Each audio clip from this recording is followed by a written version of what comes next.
శుభకార్యాలకు పూజార్ల కోసం వెతుకుతున్నారా? పూజారీస్.com లో అతి తక్కువ ధరలకే పూజార్లను ముందే బుక్ చేసుకోండి. వెంటనే కాల్ చేయండి.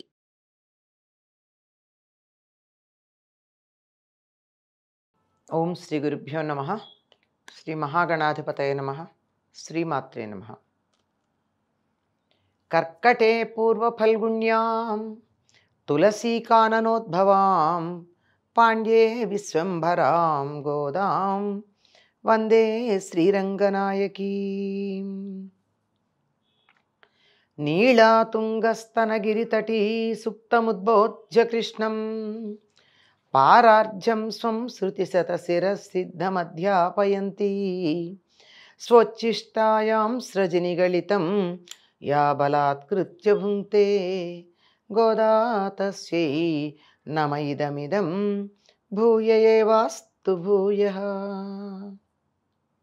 శ్రీ భూనీలా సమేత గోదారంగనాథ స్వామినే నమః. గోదాదేవి 12వ నాటి ఉదయం మేల్కొని చెలులను తనతో పాటు రమ్మని మేల్కొలుపుతూ వారితో ఈ విధంగా చెప్తోంది. తీరా అందరూ వస్తున్నారు కానీ ఒక్క గోపిక రాల.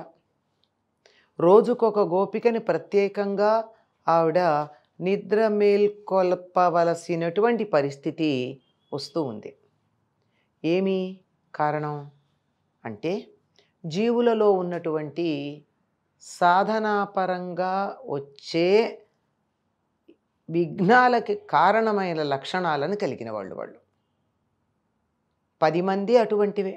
ఈ 10 లక్షణాలే భక్తికి కానీ ఇతర సాధనలకి కానీ అడ్డంకులవుతూ ముందుకు సాగకుండా ఇబ్బంది పెడుతూ ఉంటాయి. అటువంటి లక్షణాలను పేర్కొని మరీ ముందుకు రావాల్సింది అని చెప్తూ ఉన్నది. ఒక గోపాలుడు కృష్ణుడంటే చాలా ఇష్టం కలిగినవాడు. అతడు వెళ్ళి కృష్ణుడితో ఉండి అతన్ని వదిలి రాలేక, కృష్ణుణ్ణి వదిలి రాలేక అక్కడే ఉండిపోతే తెల్లవారిపోతూ ఉంది. ఇంకా రాలేదు. ఇంటికొచ్చి ఏం చెయ్యాలి అతను? పాలు పితకాలి. అంటే కృష్ణ సంస్పర్శ వల్ల లేదా కృష్ణ సాంగత్యం వల్ల స్వధర్మాన్ని కూడా ఆచరించలేనంతటి కృష్ణ భక్తి కలిగినటువంటి వాడు. కృష్ణ భక్తి అంతా ఉందా అంటే ఉంది అంటే దాంతోపాటుగా బాగా ఐశ్వర్య సంపన్నుడు. ఐశ్వర్య సంపన్నుడు అంటే నిజానికి ఆవులు ఎక్కువ ఉండడం వల్ల అతడు ఐశ్వర్య సంపన్నుడా, కృష్ణుడితో అంత సమీపంగా ఉండడం వల్ల అతడు ఐశ్వర్య సంపన్నుడా అన్నది ఒక్కసారి ఆలోచించాల్సినటువంటి అంశమే. అతడి ఐశ్వర్యం అంతా కృష్ణ సాంగత్యంలో ఉండడమే. ఆ విధంగా రాకపోతే ఏం జరిగింది? లేగదూడలున్నటువంటి గేదెలు ఆ లేగదూడలను తలుచుకొని ఆ తలుపుతోనే వాటికి తమ బిడ్డలు తమ దూడలు తమ దగ్గరికి వచ్చాయి అని పొదుగులో మూతి పెట్టినట్టుగా భావన చేసి పాలను వర్షిస్తూ ఉన్నాయి. అంటే పాలు తీసే సమయానికి వాటి దూడల్ని తలుచుకునేటప్పటికీ వాటికి పొదుగు నుండి పాలు ధారలుగా కారాయి. ధారలుగా కారినటువంటి పాల వల్ల చుట్టుపక్కలంతా కూడా బురద అయిపోయింది. మనలాంటి వాళ్ళకి ఇళ్ళు ఏదైనా బురద అయిందంటే కొంచెం మట్టి ఉంటే ఆ మట్టిలో నీళ్లు పడి బురద అవుతుంది. కానీ ఈ ఐశ్వర్య సంపన్నుని ఇంట్లో బురద అవడానికి కారణం పాలు నేల మీద ఒలికి అవి మట్టితో కలవడం వల్ల. అంతటి ఐశ్వర్యం కలిగినటువంటి సంపన్నుని చెల్లెలా అంటున్నారు. అంటే అన్నగారికి అంత సంపద ఉంది, చెల్లెలి మీద ప్రేమ కూడా ఉంది, అందువల్ల గారాబంగా పెంచి ఉంటారు. ఎంతైనా కొంచెం ధనవంతుల ఇంట్లో ఆడపిల్లలకు గారాబాలు కొంచెం ఎక్కువ ఉండే అవకాశం ఉంది. అలా ఉన్నటువంటి దానా ఐశ్వర్యంతో ఉన్నటువంటి అత్యధికమైన ఐశ్వర్యం కలిగినటువంటి సంపన్నుడి యొక్క చెల్లెలా, నీ ఇంటి ముందు మేము నిలబడ్డామమ్మా, నువ్వు రాలేదు ఇంకాను. మంచు తల మీద పడుతుంటే నీ వాకిట్లో నిలబడ్డాం. అంటే కిందేమో బురద ఉంది, పాలు బురదలో కలవడం వల్ల వచ్చిన బురద. పైనుంచేమో మంచు పడుతోంది. ఇది హేమంత ఋతువు కదా, మంచు పడుతుంది. పైగా మేము జారిపోకుండా ఉండడానికి ఏం చేస్తున్నాం, నీ ఇంటి ముందు చూరుకున్న కమ్మిని పట్టుకున్నాం. చూరంటే తెలుసు కదండి, ఇల్లు ఇలా ఉంటుంది. ఇలా ఉన్నప్పుడు ఇలా వాలినటువంటి ప్రాంతంలో ఉండేది అటువంటిది. ఇక్కడ చూరు ఇలా వాలుతుంది, కొప్పిలా ఉంటే ఆ చూరుకున్నటువంటి ఒక కమ్మిని పట్టుకుని నిలబడున్నాం. మరి ఏం చేస్తున్నాం, ఊరికే నిలబడున్నామా మేము? ఏమంటే దక్షిణ దిక్కున ఉన్న లంకకు అధిపతి అయినటువంటి రావణుణ్ణి చంపిన మనోభిరాముడైన శ్రీరాముణ్ణి గానం చేస్తున్నాం. మేము ఊరికే ఏం లేదు, నీ దగ్గరికి నిలబడి నీ మీద గట్టిగా కేకలేస్తూ పిలుస్తూ నీ నిద్రని భంగం చేసేటటువంటి పరిస్థితుల్లో లేము. మేం చేస్తున్నది ఏమిటయ్యా అంటే నిన్ను నిద్ర లేవమని. అది కూడా నిద్ర లేచేటప్పుడు మంచి మాటలు వింటేనే బాగుంటుంది, చెడు మాటలు చికాకు కలిగించే అంశాలు వినడం కన్నా. అందుకని నీకు మంచి మాటలను వినిపిస్తూ నేను నిద్ర లేపుతున్నాం. రాముణ్ణి గానం చేస్తున్నాం.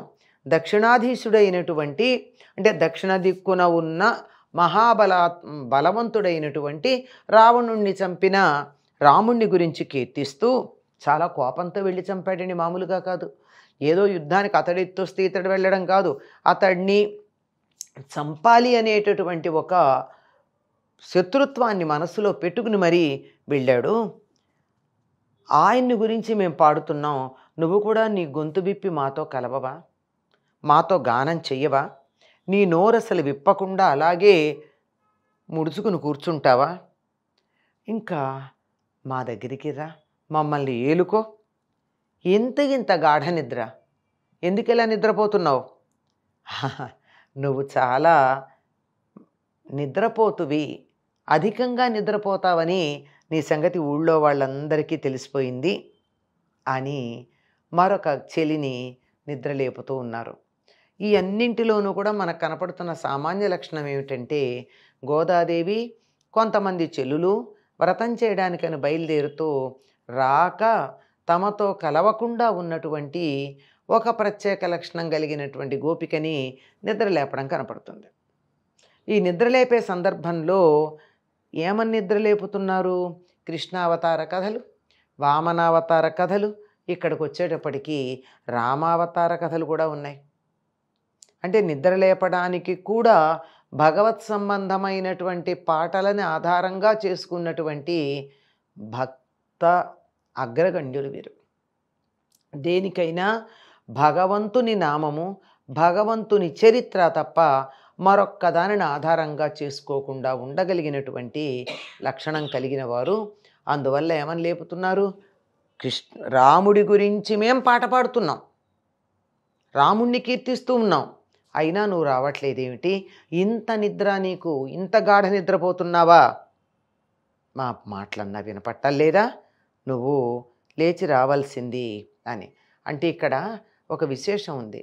అన్నగారేమో తన స్వధర్మమైనటువంటి గేదెలకి పాలు తీయడం అనే పని చెయ్యట్లా. దేనివల్ల? కృష్ణ సాన్నిధ్యం వల్ల.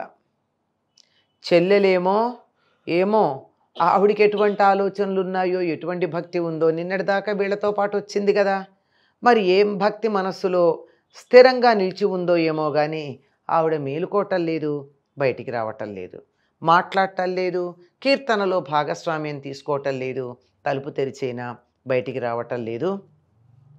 కనుక నువ్వు కూడా రా, అందరం కలిసి వ్రత నియమాన్ని అనుసరించి మనం స్నానవ్రతమును పూర్తి చేద్దాము, దానివల్ల లోకాలకి మేలు కలుగుతుంది అని నిద్రలేపుతున్నారు. స్నానం అంటే చెప్పుకున్నాం కదా, ఒంటికి పట్టిన మాలిన్యమే కాక అన్ని రకాలైనటువంటి మాలిన్యాలు. ఇక్కడ ఈ చెలి దగ్గరికి వచ్చేటప్పటికీ ఉన్నటువంటిది బద్ధకించటం, లేవకపోవడం అనేటటువంటి దోషం ఉంది. దాన్ని కూడా పోగొట్టేటటువంటి స్నానం చెయ్యాలి. ఒక్కొక్క దుర్గుణాన్ని, ఒక్కొక్క లక్షణాన్ని పరిమార్చేటటువంటి స్నానం చెయ్యాలి. స్నానం చేద్దాంరా, రమ్మని పిలుస్తోంది, దానివల్ల లోకానికి మేలు కలుగుతుంది అని. స్వోచ్చిష్టమాలికాబంధగంధబంధురజిష్ణవే విష్ణుచిత్తతనూజాయై గోదాయై నిత్యమంగళం. స్వస్తి.